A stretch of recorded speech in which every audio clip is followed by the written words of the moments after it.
Biblia, sugod ang tanang butang, buhat sa kalibutan, o giingan lang niya nga doon ang libro sa Genesis. Pagkabilanggo sa daghang mga katawhan, yan ipaigawas, inungdan nga nitabo ang libro sa Exodus. Samtang naglakaw ang mga tao, ituluan si Ginoo saon nga mapurma sa pagdaig o pagsimba, pag-ila si Ginoo, nahitabo ang libro sa Leviticus, bubuglo. Nagpangalimot ang mga tao tungod sa daghanang panalangin o milagro. Nungdan nga giusab si Ginoo gihap o nang ulatay Numbers nga libro. Hangtod nga ang mga tao sa namiya tungod kay murag nahimo na lang ordinaryo ang pagpangalagan sa Ginoo. I-refuse sa Ginoo ang mga pagpainomdo o hinungdan na ulatay libro sa Deuteronomy. Now, kining libro sa Deuteronomy nga makikikuhaan ng intunganay sa ato ang pastor na hindi magsukat ang ato na atong pag-isgutan. Isulat ni Moises, ang author ni nga book, si Moses.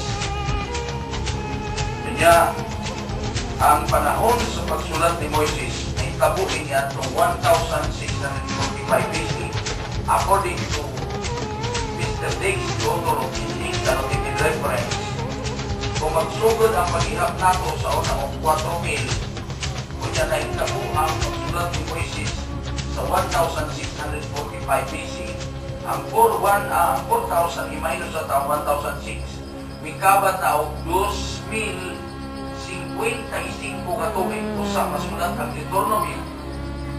Daghan ang patay ng mga tao, pero aron sa pag-preserve sa Ginoo, nga bisan pa hangtod karon makita na to ang itawag accuracy or accurate nga pagpahimangno sa Ginoo, hinungdan nga sulat ni Moises.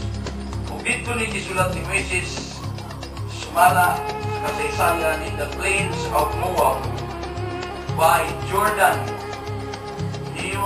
near of Jericho, just before the entrance of Israelites into Canaan land.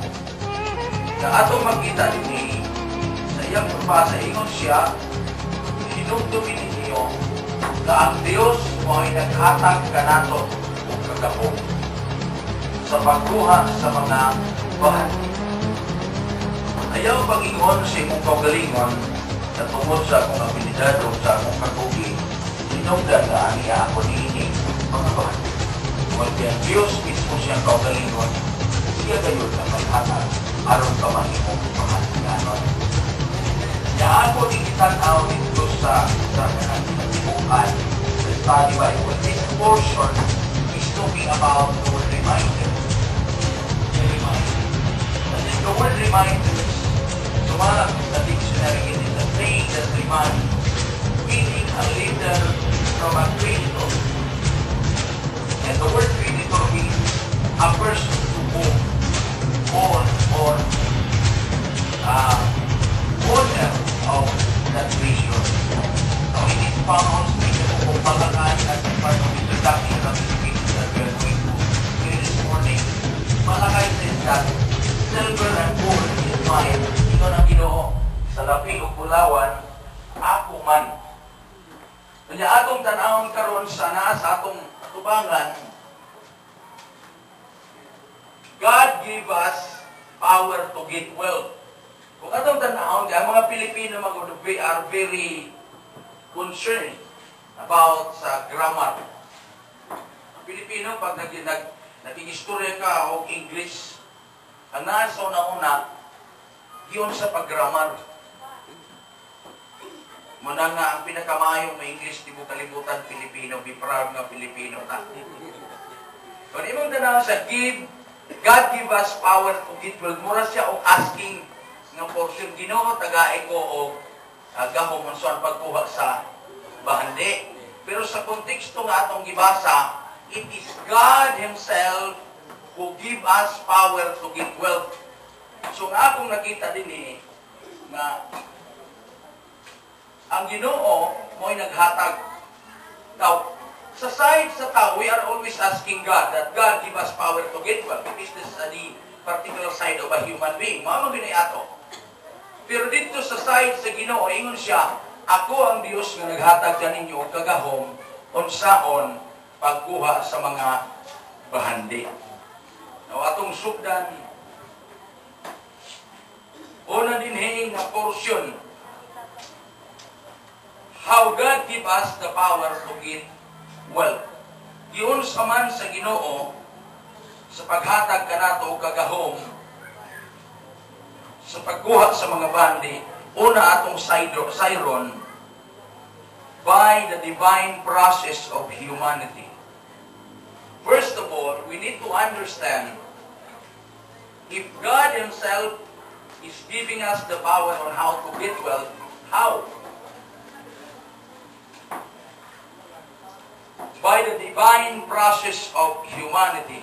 Psalms 139, 14 to 15. Psalms 109, 14 to 15. Psalms 139, 14 to 15.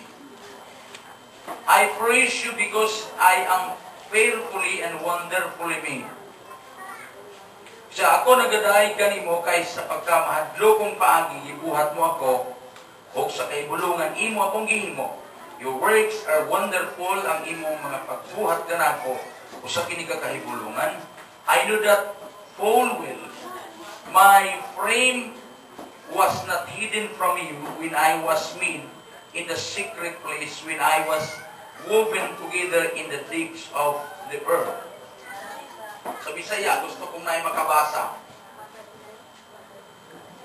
Bisaya daw, kusgarin mo pagbasa. Ikaw ang nagbuhat sa tibuok kong lawat, ikaw ang nag-umol, anako sa sabakan sa akong inahan, kung sibiday ko ikaw, kay angay kamang nahadlukan, katingalahan o kahibulungan ang tanan mong buhat, kung nasaya dahil ako nili.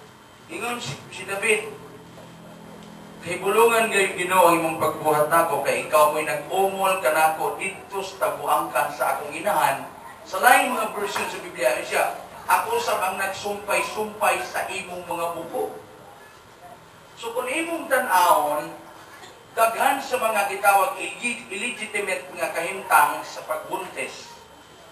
Unya, ipaningkamutan aron malaglag, pero matingala ka, bisan pagtungod sa daghan kay medisina nga gipahimutang aron nga mamatay ng bata, nahiwi na lang ang naong, wa matunong ang dalunggan pagabutang sa dalungganan, pero buhing lang gihapon. Nga naman, kay ang Diyos mismo mo'y naghulma. Kung kining partiha sa atong kinabuhi atong mahuna-huna, huwag katarungan nga di kamuhimo o pagpasalamat sa Ginoo kung atong tan-awon nga ang Diyos may naghimo ka nato. Kung atong yunahuna nga ang Diyos may naghulma nato, bisang pag-unsaon, di ang kabayad sa Ginoo sa iyang paghago sa atong kinabuhi. Amen. Ikaduha, by the divine process of His divine ordination for the spiritual function. Gusto kong ilangkob ni Unya. Kanang giingon niya dina sa Ephesians chapter 4 at chapter 1 verse 4. Ingon siya sa iyang pulong, before the foundation of the world, we are really chosen in Christ. Sa Tagalog, bago palikhain ang mundong ito, pinili na niya tayo at hinirang. Sa Jeremiah chapter 1 verse 4, ingon siya sa Tagalog, bago pa ipinaglihi, ipili na puta, ingon nga mahimong propeta sa Israel, si Jeremiah. Na gusto kong mutanaw mo na ako, alag sa rabit awning. Kung bingon siya nga ang Ginoo nagpili kanimo sa wa pa ang kalibutan ng pangutana, asay una, ikaw o kang pagbuhat sa kalibutan. Ipaglihi, wa pa mangala ang imong mama, kanang itamang Bisaya. Wa pa mangala ang imong mama, iordinahan ka na nga mahimong propita sa Israel. Ang pangutana, asa di ay una sa imong pagkahimugso o sa imong pagkaordinadong Kristohanon? Ordinado na tayo. Naordinahan na. Subot pa sa butigsoon, dili siya ordinaryong sitwasyon nga ikaw karon ani ang nakasabot. Wa pagani si Papa o si Mama magkauyab. Ilibot. Butang nato example si Pastor Ayadi.